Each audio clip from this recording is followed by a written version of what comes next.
Armature reaction को लेके synchronous generator के कई क्वेश्चंस एसएससी जेई में डायरेक्ट आते हैं, पर क्या वो क्वेश्चन डायरेक्टली हो सकते हैं अगर आपको उसका कंसेप्ट नहीं मालूम हो?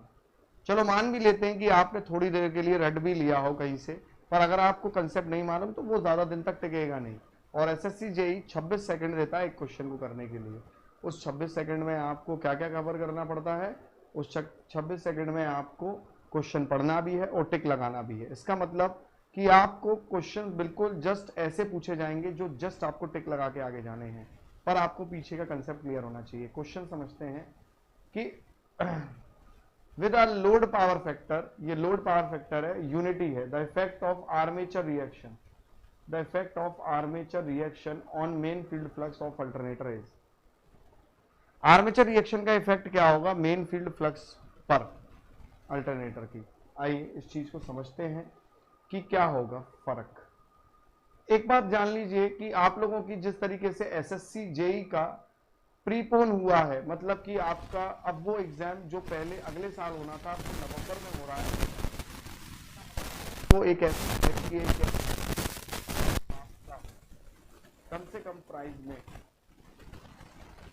कोर्स जल्दी खत्म हो, आपका कम से कम प्राइस में हो, तो आपको जरूरत है कि संकल्प बैच अगर आप चाहें तो ज्वाइन कर सकते हैं, अदरवाइज नहीं तो अपनी प्रिपरेशन ऐसे रखिए जैसे कि आपको 20 सेकंड में 26 सेकंड में आप अपना सवाल सॉल्व कर लें। याद रखना टेस्ट लगाना बहुत जरूरी है।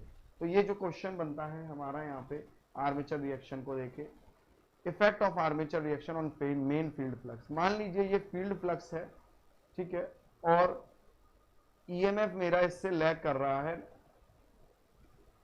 90 डिग्री, ईएमएफ लैग कर रहा है यहां से 90 डिग्री, ठीक है। अब इसी के ये कह रहा है पावर फैक्टर यूनिटी है, मतलब कि आर्मेचर करंट भी उसके इन फेज होगा।